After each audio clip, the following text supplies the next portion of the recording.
Closing deals in today's hypersensitive and competitive real estate market requires great skill, acumen, tact, and patience, and it's proving to be quite the onerous challenge for today's modern real estate agent. And I've got some numbers to back it up.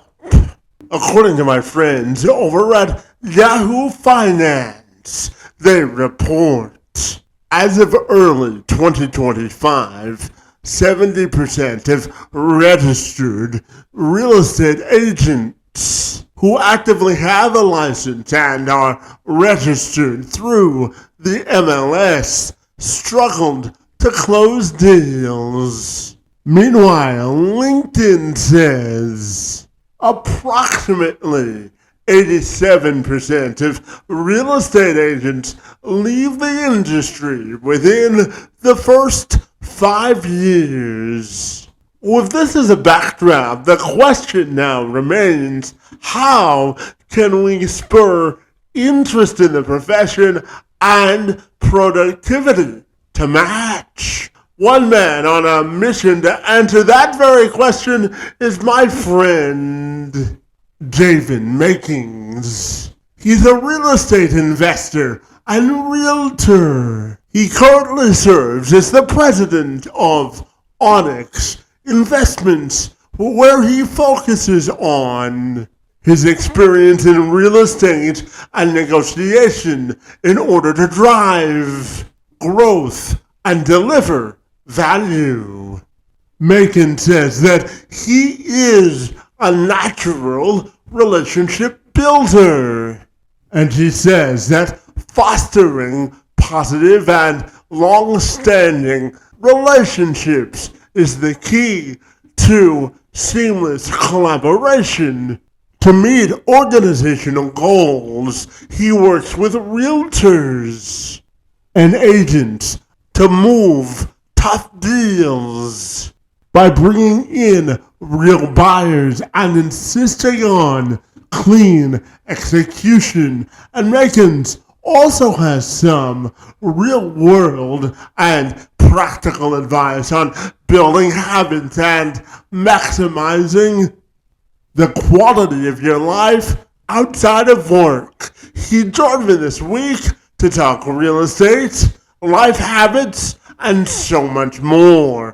I'm Kevin McShann. Let's have this conversation.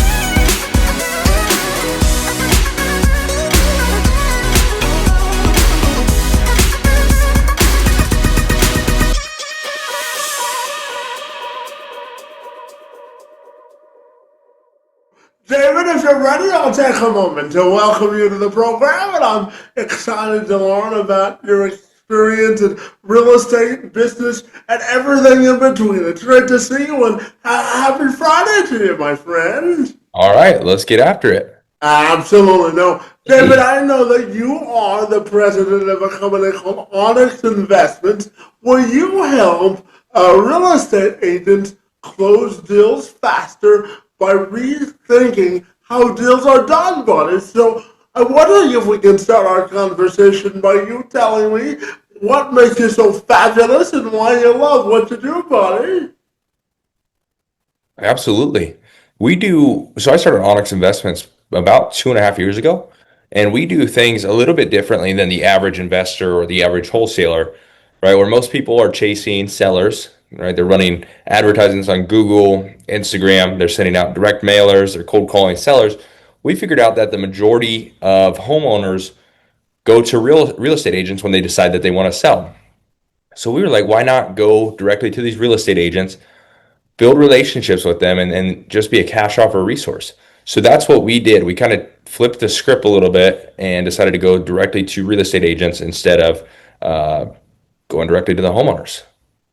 Yeah, absolutely. And David, I'm curious because as you know, real estate's an awfully difficult profession to break into and have consistent success. So, what do you think is the key to having real estate agents stay in the profession for the long haul, my friend? What are your thoughts there?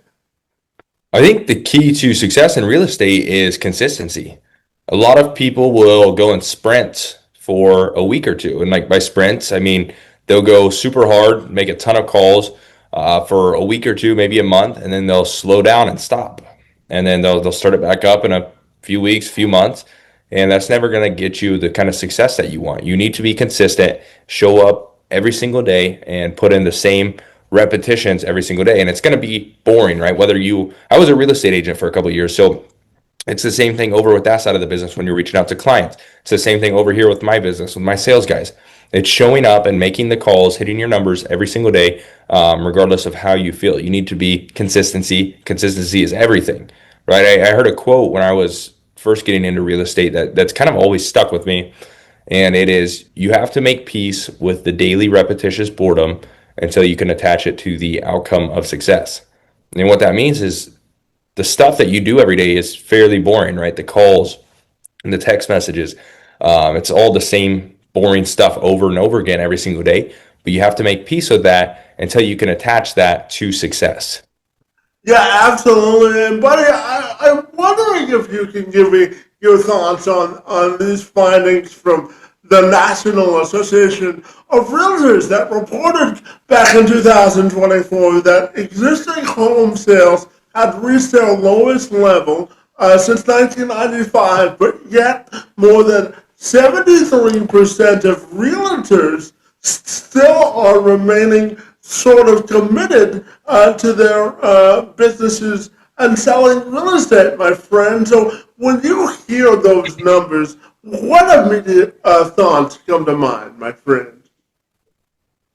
There's a lot of, I was looking at some stats the other day. I don't remember the exact number, but it was a shocking amount of realtors, the percentage of realtors that didn't do a single transaction or maybe did one transaction last year was shockingly high. Right? Yeah. There's not that many real estate agents out there crushing it and doing business. It's almost like the 95-5 rule, right? And I used to think it was like the 90-10 rule, but looking at these stats, it's like the 95-5 rule, meaning 5% of the people out there are doing 95% of the business. And it's slowed down with, the rates being high, and a lot of the homeowners are locked into such a low interest rate in the threes, fours, that they don't want to move because their monthly payment is so cheap that if they go and get something else, the payment's going to be double, right, for the same house just because of how high the interest rates are. So it's definitely slowed a lot of things down, and there's a lot of people hurting in business. But those are the people that aren't staying consistent and working their butts off every single day for the most part, right? And there are some people that are still hurting that aren't like that, but Yeah, absolutely. And I think the stat you were referencing came last year from a number of different places, like Yahoo and Harvard, that reported last year that more than 70% of realtors closed one of five or fewer deals in 2025, my friend. And LinkedIn also reported that real estate agents are staying for an average of 5 years or less, my friend. So, building on your last point, what comes to mind when you hear those statistics about not being able to close deals? And I'm sure that was part of the motivation for you to start Onnix Investments, my friend. So, tell me about your thoughts on those findings, buddy. yeah. So I started Onyx 2.5 years ago, right when the market was still pretty decent, and back when the market was hot and decent, anybody could make money, right? Because everybody's moving, buying, and selling. And now that the market's slowed down a little bit, you have to get creative. You have to put in a lot more work for less results. So it's definitely a lot tougher for people to sustain it right now. A lot of people are still used to the market being super easy, and I'm seeing a ton of people get out of the business, not only real estate agents, but wholesalers and other investors. A lot of people are just sitting on the sidelines or having to go get another job to sustain. Yeah, absolutely. And, I'm also curious to ask you about home affordability because the National Association of Realtors reported that 50% of realtors believe that housing affordability is one of the primary factors for their clients not buying homes. And it suggests obviously an industry-wide focus on the issue, and about 67% of state and local associations prioritize home affordability and zoning reform as one of their top priorities, my friend. So talk to me about housing affordability and the impact you think it's having on a real estate agent's ability to close homes. What are your thoughts there, my friend? Yeah, I mean, like I was saying earlier, with the interest rates being as high as they are and people being locked into such low interest rates in their current houses, people don't want to move as much, right? It's kind of a necessity. I mean, a lot of people are moving because they want to, but sometimes it's because it's a necessity. Like, why would you want to get rid of a 3 or 4% interest rate on your current house? The monthly payment is so low, right? You get up to 5, 6, 7% interest rates. You are practically doubling your payment. So people can't afford the same kind of house they could a couple years ago. So it's just making things a lot slower for the people in the industry, right? There's a lot, like you said, the home sales are way, way down. Yeah, absolutely. And David, I have a question for you. Do you have any kids, buddy? Do I have any kids? Yeah. I have one on the way. We're expecting in July. Well, first of all, congratulations, buddy.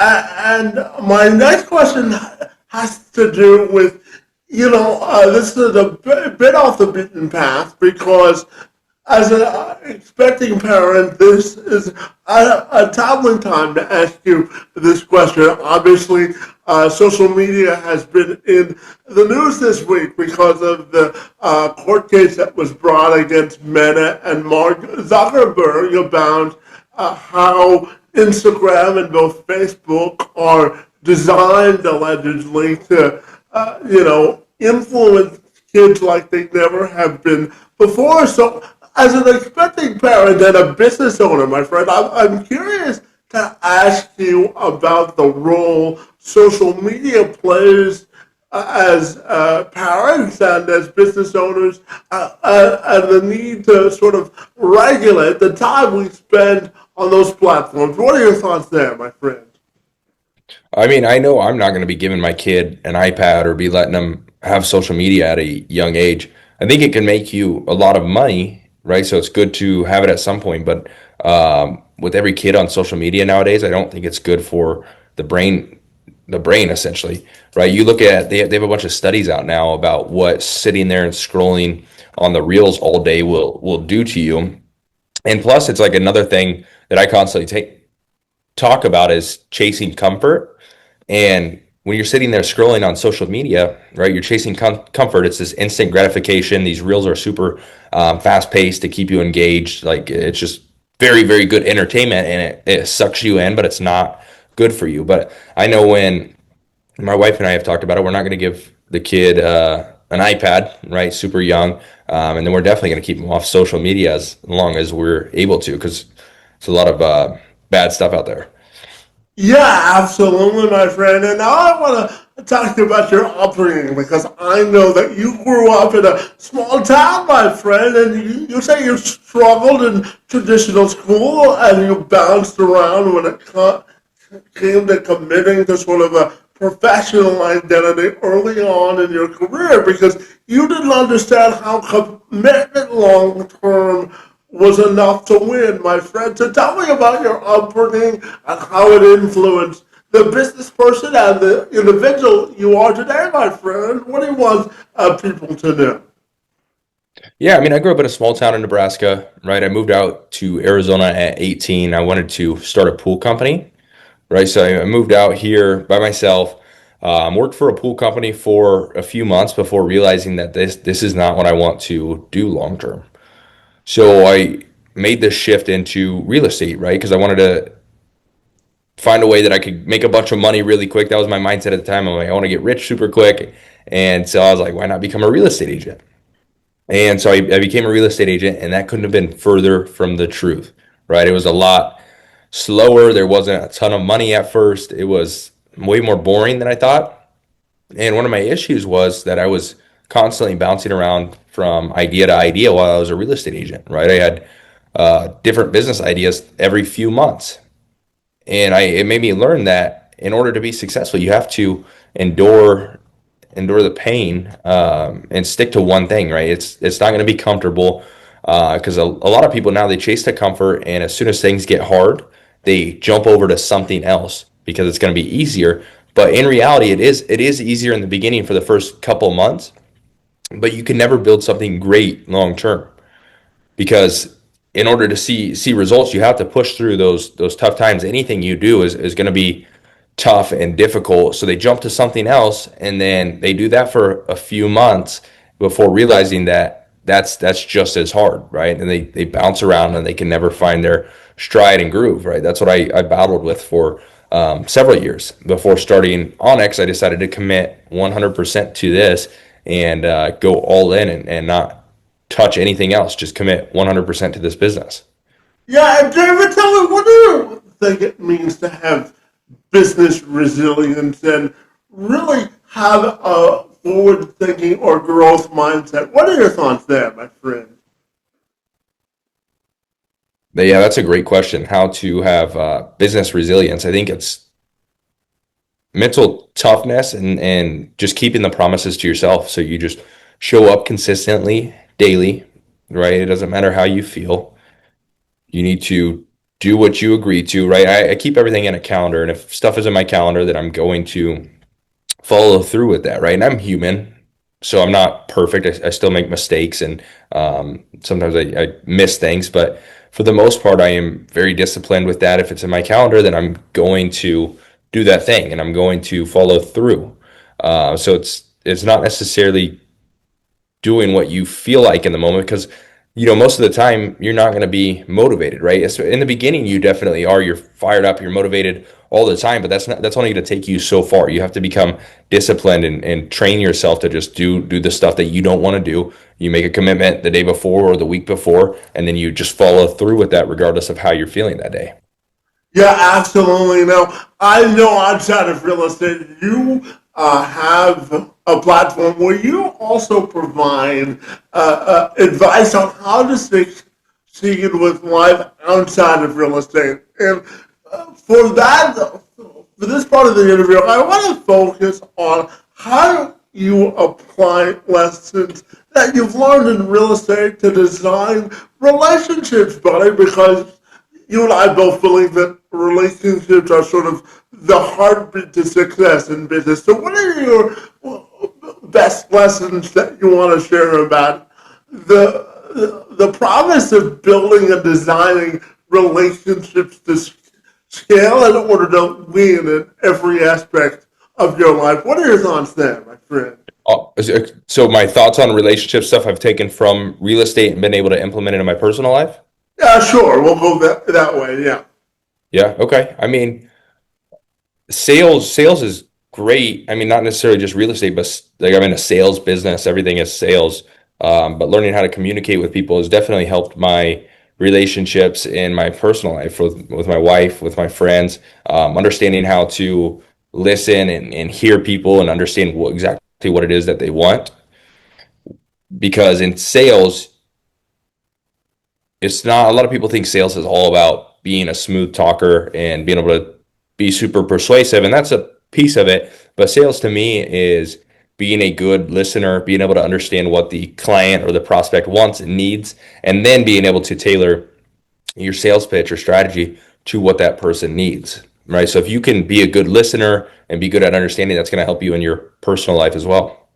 Yeah, absolutely. And I want to talk about a professional discipline as well, because I know that you have gone on a journey and sort of redefining what professional discipline means to you. And you say it's important not to chase this shiny object when you're building building relationships or closing a sale, my friend. So tell me about having sales and relationship discipline, my friend. What are your thoughts there?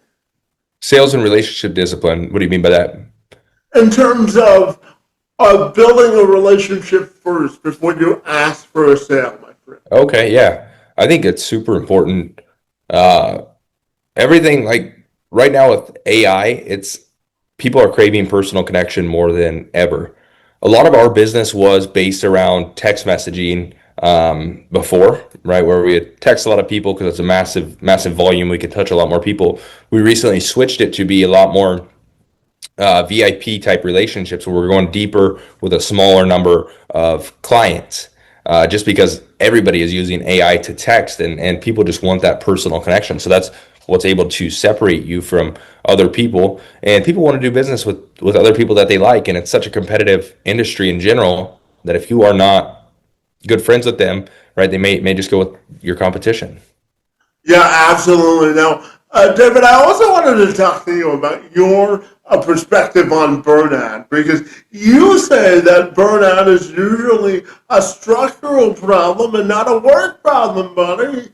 And I'm wondering why you hold that belief, my friend, and give me your thoughts on how we can redefine burnout so that it's not so prevalent in our work and personal lives, my friend. Friend, tell me more.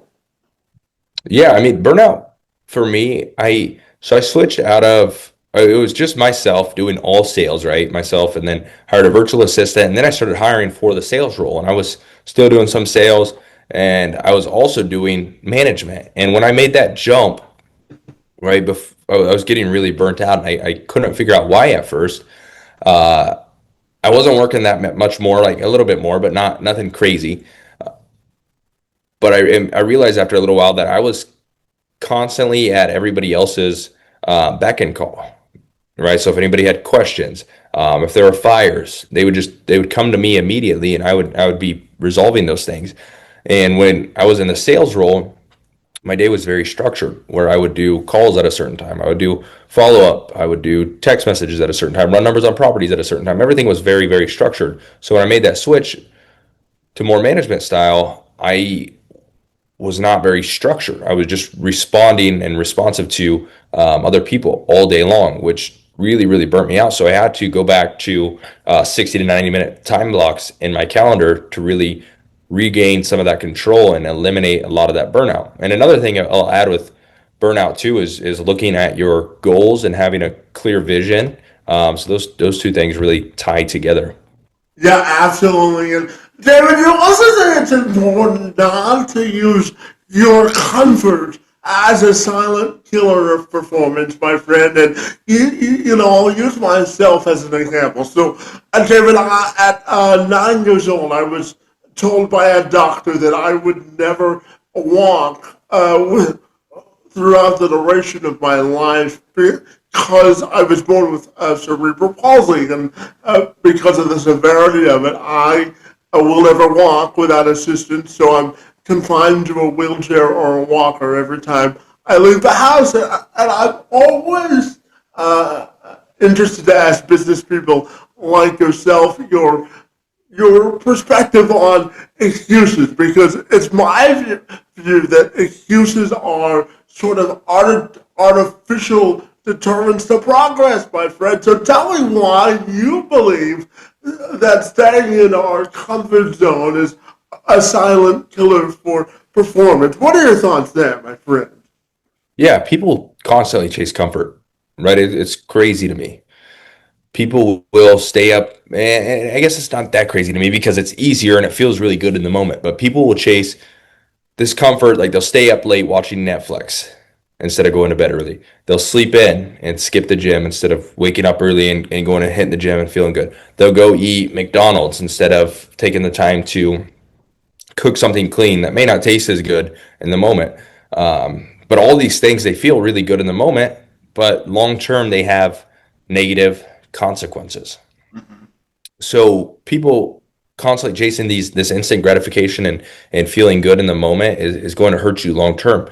Whereas if you chase pain and discomfort in the beginning, you are likely going to have pleasure long term. And it took me a while to realize that. But in order to be successful, you're going to have to endure a lot of pain and a lot of discomfort. So if you're constantly chasing the comfort and stuff outside of business and outside of work, there's no way that it doesn't translate over into the business side of things, right? So I have a sales guy on my team, and he committed to getting here early, and he's really been struggling getting here early. And I'm like, why? Well, why is this? We got to the root of the problem, and it's because he's staying up so late.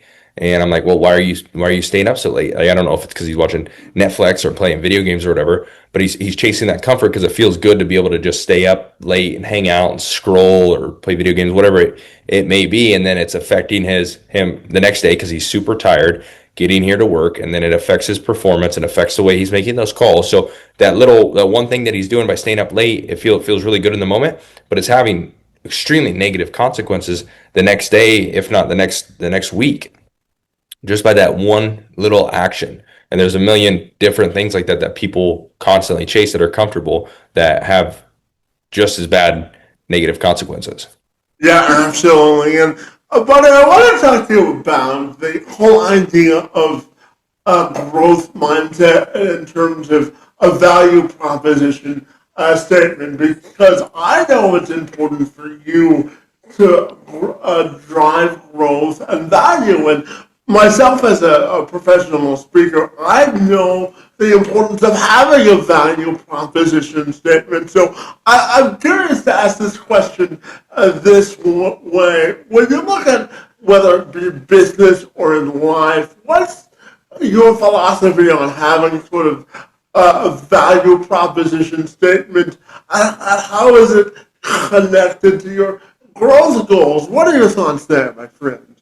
Yeah, I mean, you should always have a value proposition. We have a value proposition with our realtors, right? Why they should work with us. I have a value proposition for new recruits on why they should work here, right? You always got to be selling the dream and have a good proposition.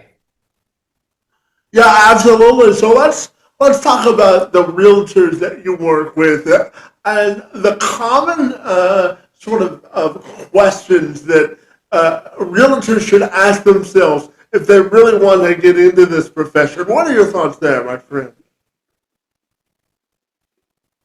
I think right, so we work with real estate agents. So if you're looking to get into the wholesaling side of things, or even the real estate agent profession, they're both one and the same, right? They're both sales jobs. They're both in the real estate space.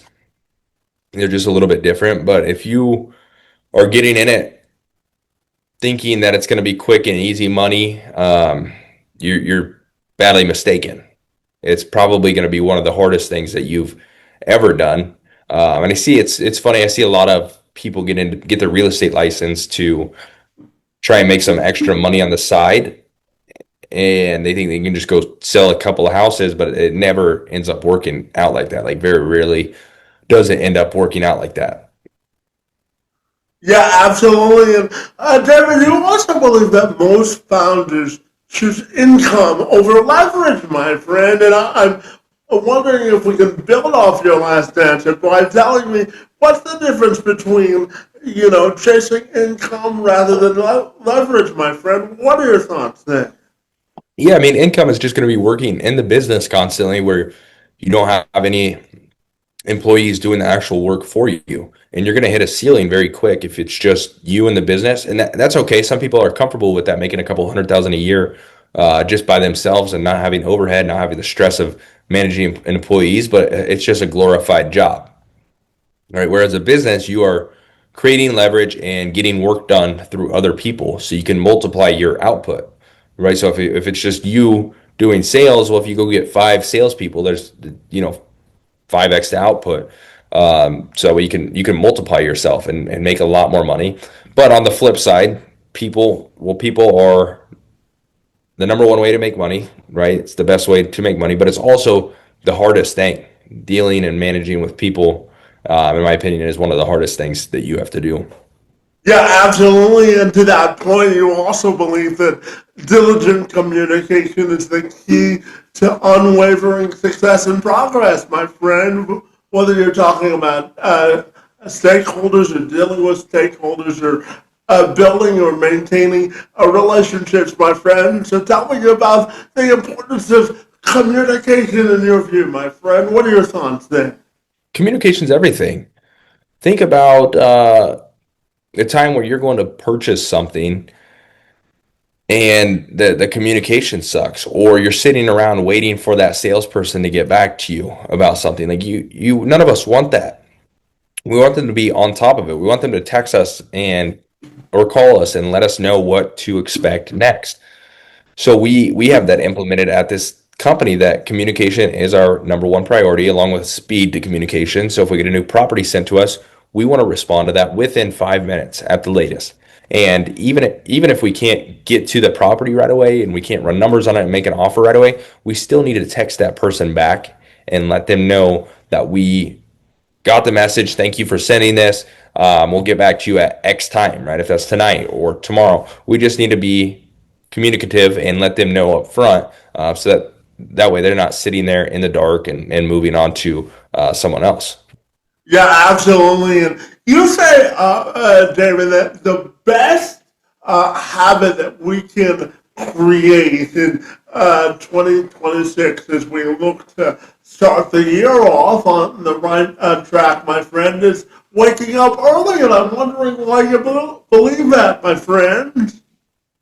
Yeah, I think it's hard to do, right? If you can be disciplined in going to bed early and waking up early, and then especially going to the gym, it's going to translate over into a lot of other areas in your life. And not to say that there's successful people that sleep in and stuff, but I think for the majority of people, they do that because they're lazy. Like like I said, there's successful people that do it and they're not lazy. But for the majority of humans, a lot of people will do it just because it's uncomfortable to wake up early and go to the gym and stuff. So if you can get those things in alignment, it's going to translate over into every other area of your life. If you can be disciplined in that one area, waking up early and going to the gym. Yeah, absolutely. And I'm also curious to get your thoughts on why you say it's a bad practice to chase instant gratification money, because I believe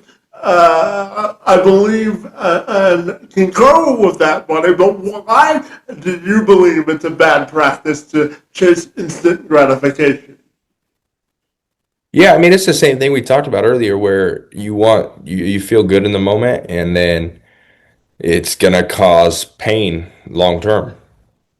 Yeah, absolutely. And David, I've got three questions left for you. The first of those three questions is this: do you think there's a difference between desire and accomplishment? Because a lot of people have goals, but they don't have the drive to accomplish. So I'm wondering if you believe that there's a difference between drive and accomplishment.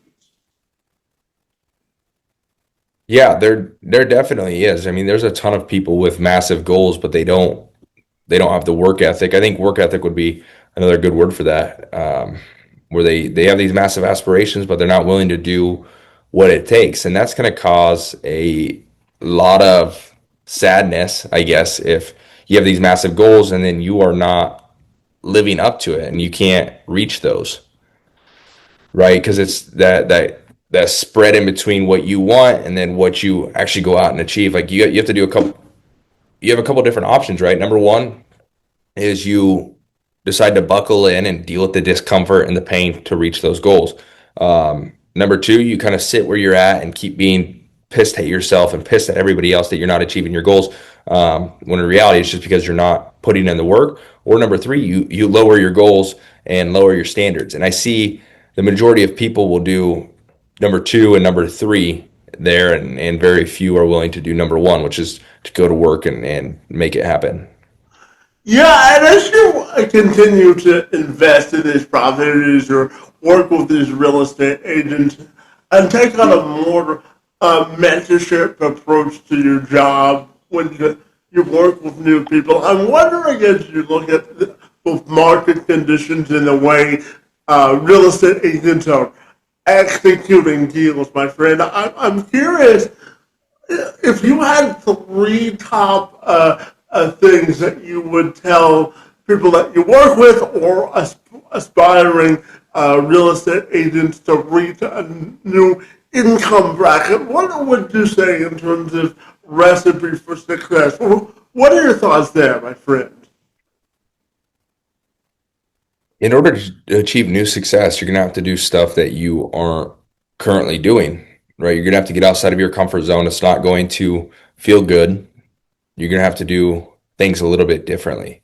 You're going to have to work a little bit harder. You're going to have to work a little bit smarter, right? You're going to have to be more disciplined. You're going to have to make more calls, build more connections. You're going to have to get better sales skills, right? It's a constant game of improving yourself to be the best version of yourself, so that you can go out there and make more money. Yeah, absolutely. And David, my last question for you is this, buddy. As I know you're an expecting father, so if I asked you to sit down and write a letter to your new offspring, my friend, what do you want them to know about the importance of seizing opportunity in life and really setting them on the course for prosperity, my friend? And how do you think becoming a father will contribute to your own legacy, my friend? What are your thoughts there?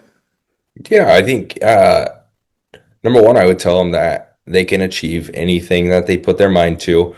It's not going to be easy, but they can, and they just have to put in the work. It's going to be difficult. It's going to be hard, but it's going to be worth it. And I'm really excited to be a father, right, and have kids playing and being able to pass down a legacy someday.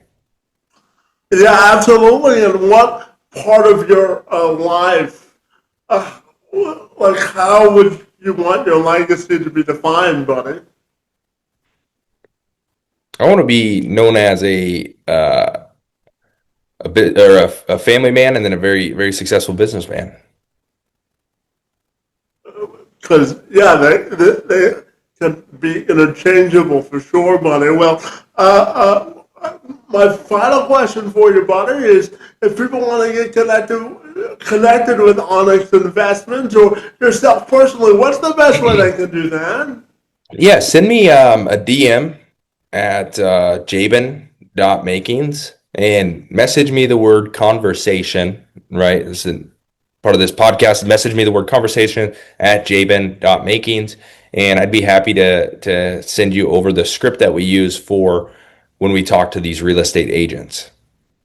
Well, fabulous, buddy. I want to thank you for engaging in conversation with me and really rethinking the way that we think about real estate, buddy. I really think you're doing impressive work, and I want to thank you for agreeing to engage in conversation with me this morning. It's most appreciated. All right. Thanks, Kevin.